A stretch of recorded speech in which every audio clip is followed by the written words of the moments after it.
नमस्कार साथियों, हर हर महादेव। मैं हूं आपकी अपनी प्राची अधिकारी।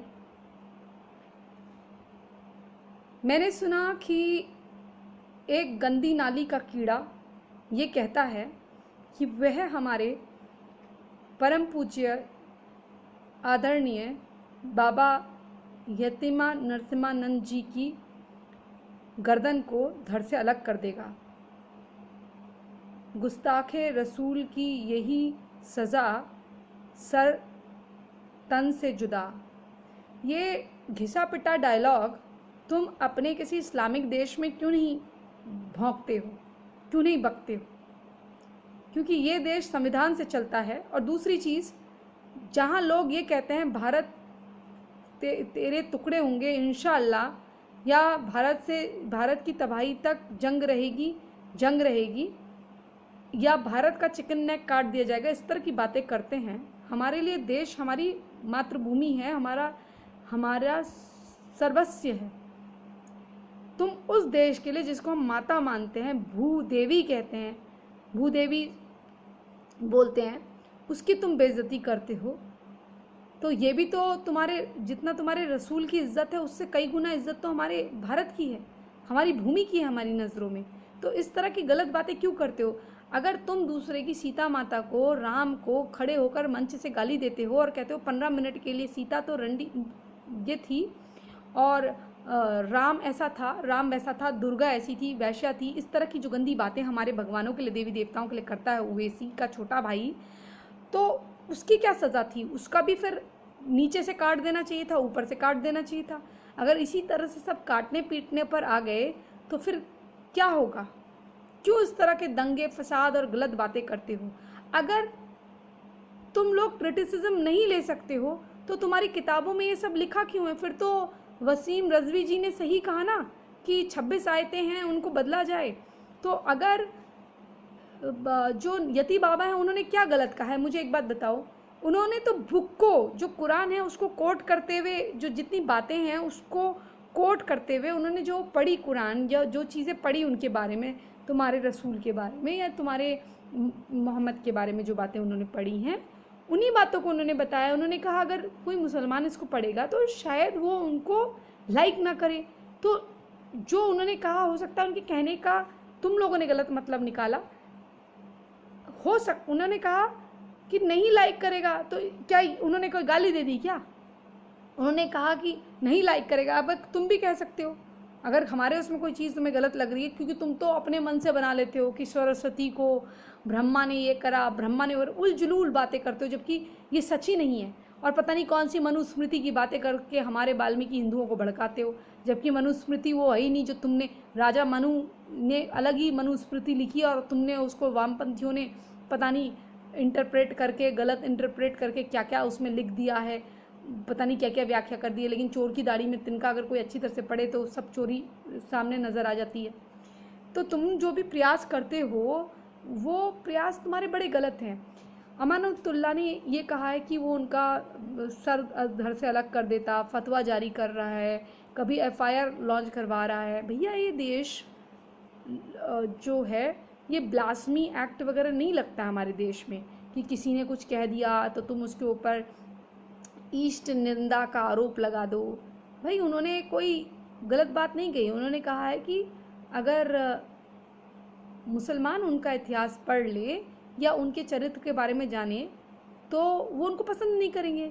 और ये तो तुम्हारे वहाँ का छोटापन है ना कि तुम लोग दूसरे के बारे में तो गंदी गंदी बातें करते हो, गंदे चित्रण करते हो, सारी चीज़ें कहते हो, लेकिन जब वही बात तुम्हारे उस पर आती है तो तुम एक बात नहीं कहते। MF हुसैन जो था, एक पेंटर था, घटिया पेंटर, बुढ़ा, उस बुजुर्ग आदमी ने दुर्गा के, माता महाकाली के गंदे गंदे चित्रण करे, नग्न तस्वीरें बनाई, लेकिन पूरा बॉलीवुड उनके आगे पीछे नाचता था। खान गैंग का उनको संरक्षण था। माधुरी दीक्षित की कैसी कैसी पेंटिंग बनाई थी। लेकिन आप एक बार बताओ, कभी आप लोगों ने उनके खिलाफ कुछ बोला? नहीं बोला। जब हिंदुओं ने उसके खिलाफ आपत्ति दर्ज कराई तभी भी मुसलमानों ने साथ नहीं दिया। लेकिन यही बात अगर कोई कार्टून तुम्हारे बारे में बना देता है, जिसको तुमने, जिस व्यक्ति को देखा भी नहीं है, उसके लिए तुम चार्ली हेब्दो कर देते हो। तो इस तरह की जो चीज़ें हैं इससे तुम एक्सपोज होते हो, एक्सपोज होके तुम्हारी पूरी दुनिया में थू थू होती है कि तुम लोग बहुत कमज़ोर लोग हो। क्यों?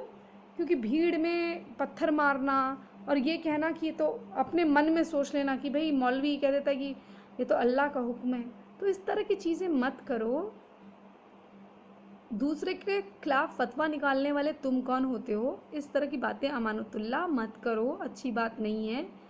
तुम्हारे खिलाफ तो पहले मुकदमा होना चाहिए क्रिमिनल एक्टिविटीज़ का, टेररिज्म का, क्योंकि तुम जो 5.5 एकड़ अपने बाप की ज़मीन समझकर रोहिंग्याओं की बस्तियां बसा रहे हो, इलीगल लोगों को यहाँ बसा रहे हो, हमारे देश के खिलाफ साजिश कर रहे हो, सबसे पहले मुकदमा तुम्हारे खिलाफ होना चाहिए। तुम्हारे वोटिंग राइट कैंसिल करके तुम्हें जेल में डालकर तुम्हारे बैंक अकाउंट सारे चेक होने चाहिए कि तुम्हारे पास फंडिंग कहाँ से आ रही है और तुमने अभी तक सरकारी पैसे का कितना दुरुपयोग करा है। क्योंकि मैंने ये भी सुना था कि तुम एक दिन आप पार्टी के ऑफिस के बाहर थे या चीफ मिनिस्टर ऑफिस के बाहर थे, आवास के बाहर थे, और तुम केजरीवाल को गाली दे रहे थे और कह रहे थे ये अपने आप को क्या समझता है, बना तो हमारी वजह से, कुछ ऐसे ही बोल रहे थे।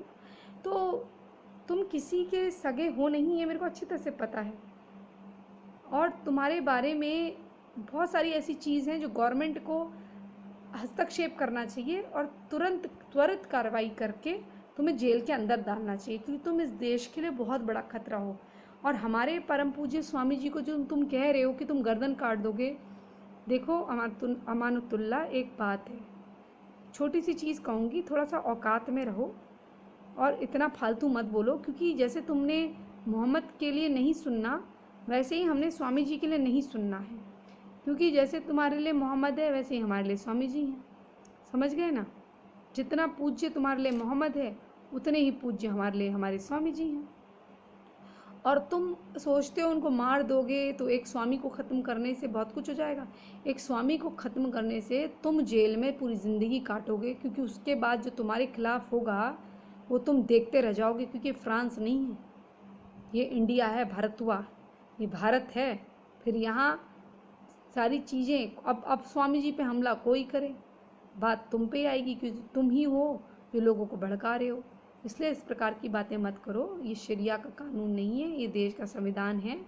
और अगर यहाँ पर और विदेशों में भी सबको लगता है कि स्वामी जी ने, ठीक है, उन्होंने, उनके बोलने का ढंग थोड़ा बोल्ड है, वो बोलते हैं और कुछ गलत बात उन्होंने बोली नहीं है, और स्वामी जी का मैं समर्थन करती हूँ। और किसी को किसी की गर्दन काटने का अधिकार इस भारत में नहीं है। जिसका जैसा चरित्र है अगर वैसा बता दिया जाए, किसी की मम्मी है वो डांस करती है तो बोल दिया जाएगा वो डांस करती है। किसी ने अगर 6 साल की बच्ची के साथ विवाह किया है तो हमारे भारतीय संविधान में या हमारे रिलीजन में उसको विवाह नहीं माना जाता है। 7 साल की, 6 साल, एक बलात्कार जैसा ही माना जाता है। अब अगर किसी के व्यक्ति ने, जिसको पूज रहे हैं या जिसको मान रहे हैं, उसने ऐसा करा है, या फिर वो औरतों के साथ संबंध बनाता था, खूब सारी औरतों के साथ, या उसकी किताबों में अगर इसका व्याख्या करी गई है, तो भैया दूसरा क्या कहेगा? तुम कितनों के मुंह रोक लोगे? अगर तुम खुद ही सोचोगे तो तुम्हारे कितने लोग ऐसा ही सोचते होंगे। लेकिन ये है कि तुम्हारे वहाँ एक ऊपर वाले से डरना सिखाया है, हमारे वहाँ ऊपर वाले से प्यार करना सिखाया है। हमारे वहाँ भगवान से प्यार करा जाता है, तुम्हारे वहाँ ऊपर वाले से डरा जाता है। फ़र्क इतना ही है। हमारे वहाँ बुरे काम करने से डरा जाता है, अच्छे काम करके डरा नहीं जाता, भगवान का प्रेम पाया जाता है। तुम डर डर के उसको सजदा करते हो, हम हंस हंस के प्यार करते हैं। समझे? प्रोग्रेसिव लोग हैं ना। प्राचीनतम कल्चर, प्राचीनतम धर्म तो एक ही है, वो है वैदिक, सत्य सनातन वैदिक धर्म जो हम करते हैं। बाकी किसी ने अपनी पागलपंती से बनाया, जिसके 4-5 ही रिश्तेदार या 16 रिश्तेदार ही कन्वर्ट हुए, बाकी सब काफिर कहलाए। चाहे वो अबू कतिब चाचा हों या कोई, सब काफिर। एक तुम्हारे मोहम्मद ही सही मुसलमान निकल गए, अबू बकर पहला था। अब क्या कहें? तुम और तुम्हारा इतिहास तुम जानो, लेकिन इस तरह की बचकानी बातें करने से अमानुतुल्लाह बचो। तुम एक FIR करोगे तुम्हारे खिलाफ 24-25 कहीं और हो जाएंगी, तुम 24 करोगे तुम्हारे खिलाफ 2400 हो जाएंगी, क्योंकि अब हिंदू वो वाला हिंदू नहीं रहा जो ओवैसी को मंच पे खड़ा होके ये कहते हुए सुनता था कि 15 मिनट दे दो और वो हिंदुओं को 100 करोड़ को एक मुसलमान जो है 100 को मारेगा या 1000 को मारेगा। अब इतने बेवकूफ़ नहीं रहे, जेल के अंदर पिछवाड़े में लगेंगे डंडे, समझे?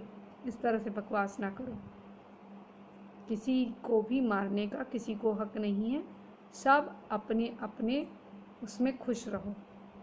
अब जो जैसा है उसके खिलाफ या तो तुम आयतें अपनी चेंज कर लो या देख लो तुम्हें कहाँ सुधार लाना है, क्योंकि हमारे तो किसी धर्म ग्रंथ में इस तरह की व्याख्या दी नहीं गई है, हमारे भगवानों ने तो उस तरह से करा ही ना है। और रही बात तुम कृष्ण भगवान की बात करते हो, तो भैया कृष्ण भगवान की सिर्फ रुक्मणी वाइफ थी और राधा उनकी फ्रेंड थी, सखा। अब मुझे मालूम है तुम्हारे वहाँ तो खैर एक ही सिस्टम होता है, फिर वो कहोगे तुम एक ही बात कहते हो गंवारों वाली, वो जैसे फालतू मनुस्मृति, झूठी वाली मनुस्मृति को सच्चा करने की कोशिश करके हमारे लोगों को भड़काते हो, वैसे ही कहते हो कि उसकी तो पता नहीं कितने हजार बीवियाँ थी, क्या था। जी नहीं, ऐसा नहीं था। कृष्ण भगवान का एक राक्षस उनको उठा के ले गया था, किडनैप करके क्या करके। तो जब उनको वहाँ से छुड़ाया गया तो उन्होंने कहा अब हमारे घर वाले जो हैं हमें अपनाएंगे नहीं, कोई हमसे शादी नहीं करेगा, आप हमें अपना नाम दे दीजिए, हम केवल आपके नाम के सहारे जिएंगे। तो केवल उनके वो नाम देने के लिए उनके साथ विवाह किया गया था, लेकिन उनकी पत्नी जो असली थी वो रुक्मिणी ही थी, एक ही पत्नी थी। चलिए, इसी संदेश के साथ कि लोग अपनी ज़बान पे लगाम लगाएंगे, कोई किसी का बाप बनने की कोशिश नहीं करेगा, ना ही हमारे सनातन के रक्षक यति बाबा नरसिम्हानंद जी के विषय में कोई फालतू बकवास करेगा। अगर उन्हें गर्दन काटने का इतना शौक़ है तो अपनी गर्दन काट लें, अपने बाप की गर्दन काट लें, मस्जिदों में जो झुक रहे हैं उनकी गर्दन काट लें, किसी की भी गर्दन काट लें, अपनी काट लो, इतनी तकलीफ़ है, कानों में रुई डाल लो, लेकिन फालतू बातें मत करो। क्योंकि जब तुम ओवैसी के भाई को, जो छोटा वाला है, जो अपना खून का इलाज कराने, पता नहीं किसका खून क्या करने जाता है, भगवान जाने कौन सा उसका इलाज चल रहा है लंदन में, कितने सालों से कर्मों की सज़ा भुगत रहा है, उस दुगल्ले ओवैसी जो ना जाने कोरोना की वैक्सीन को कितनी गाली दे रहा था, अब वो कोरोना की वैक्सीन लगा के बैठा है। इतने दुगल्ले लोग हैं, वो हमारे बाबा यति नरसिम्हानंद जी को मारने मोड़ने की धमकी देते हैं। तो पहले औकात में रहकर रहना सीखो और हकीकत में जीना सीखो, ऐसी फालतू बातें मत करो। कमलेश तिवारी और ये सब करने वालों का भी क्या हाल है ये भी पता चलेगा तुम्हें, जब पिछवाड़े में डंडे दिए जा रहे हैं। तो ऐसा मत काम करो कि तुम ये सोचो मैं तो विधायक हूँ, मेरा कुछ नहीं हो सकता, ऐसा नहीं होता है। अगर आप बहुत बुरा काम कर रहे हैं और आपकी FIR दर्ज हो रही है यूपी में, तो आपको वहाँ बुलाया जाएगा, आपको भी अच्छी तरह से पूछा जाएगा कि कैसा फतवा आपके खिलाफ़ निकाला जाए। अब बताइए, ठीक है ना? हमारे साधु संतों के बारे में बकवास करना बंद करो। तुम्हारा पैगंबर जो था मोहम्मद, वो कोई अल्लाह तो था नहीं, पैगंबर था ना, उसने खुद ही कहा ना मैं मैसेंजर हूँ, मनगढ़ंत कहानियाँ सुना के जो भी बोलता था वो उसने कहा ना मैं पैगंबर हूँ। हमने तो नहीं माना उसको, हम तो नहीं मानते, हम तो काफिर है ना तुम्हारे लिए, हम तो अपने भगवान को मानते हैं। क्योंकि तुम एक तरफ से कहते हो कि जो भगवान को मानता है वो नहीं है, तो तुम मानते हो तुम्हारे पैगंबर को, तो दूसरा क्यों मानेगा? कोई वो है क्या? और ये तो उसने कहा ना कि वो अल्लाह ने उसको भेजा है, क्या अल्लाह ने आके कहा है कि मैंने पैगंबर को भेजा है? अब पता नहीं। तो ऐसे तो कोई कल को आके कह देगा कि ये है किसी आदमी को, तो तुम मान लोगे क्या?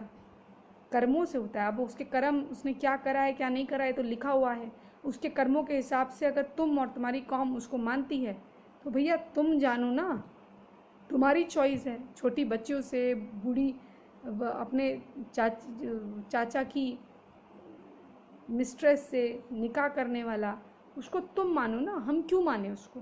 हमारे लिए उसको मानने लायक कुछ है नहीं। हमारे ऐसे लोग हमारे आइडल नहीं होते। एक आदमी के पीछे दुनिया का खून खराबा ये तुम करो, तुम बदनाम हो, तुम जेल में सड़ो, तुम दुनिया की नज़र में गटर के कीड़े बनो। हम नहीं मानते, ठीक है। इसलिए कोई अगर कुछ बातें तुमने लिखी हैं, उसको अगर कोई बता रहा है, तुमने ही लिखी है और कोई बता रहा है, तो उस बात में इतना रिएक्ट करने की ज़रूरत नहीं है, औकात में रहने की ज़रूरत है। हर चीज़ तुम्हारे हिसाब से नहीं हो सकती, ठीक है। बाबा यति नरसिम्हानंद जी की जय हो। उनके बारे में कोई भी चीज़ बोले तो सोच समझ के बोले, और मैं डिमांड करती हूँ प्रशासन उनको Z+ सिक्योरिटी दे और हमारे जो हिंदू हैं उनका साथ दें। और जैसा कि मैं पहले भी कह चुकी हूँ कि यति नरसिम्हानंद जी को अपना अकाउंट नंबर सार्वजनिक करना चाहिए। कई बार मैं कह रही हूँ और ये होना चाहिए, तभी हम लोग मंथली उनको कुछ कर पाएंगे, क्योंकि ये बात मुझे सामने से बोलने में अच्छा नहीं लगता, शर्म आती है। इसलिए मैं यहाँ पर बोलती हूँ ताकि लोग उनको ये बात बता दें, और अगर वो देख रहे हैं तो ये बात प्लीज़ आप समझिए, आप अपना नंबर जो है सार्वजनिक करिए। और इस बात में कोई शर्म नहीं है, आपके अपने लोग ही हैं ना जो आपको देंगे, थोड़ा थोड़ा जो भी दें। अगर 1 करोड़ हिंदू 1 रुपया भी देते हैं तो 1 करोड़ होता है। तो ऐसे अगर हिंदू 5-5 भी दें, 10-10 भी दें, 100-100 भी दें, 1000-1000 भी दें, तो बहुत कुछ होता है, बहुत सारी चीज़ें हो सकती हैं। जय जय हिंद, जय जय भारत, वंदे मातरम। भगवान आपकी रक्षा करे स्वामी जी, आपको हमारी भी उम्र लग जाए, आप धर्म की रक्षा करें और लोगों को जागरूक करते रहें। हम जैसे बच्चे आपने तैयार करे हैं, हम आप ही की परछाई हैं, और आपको कुछ नहीं होगा। मैं गणपति भगवान से प्रार्थना करती हूँ कि आपको सुरक्षित रखें, सही रखें। जय जय हिंद, जय जय भारत, वंदे मातरम। जय माँ डासना देवी, जय माता महाकाली।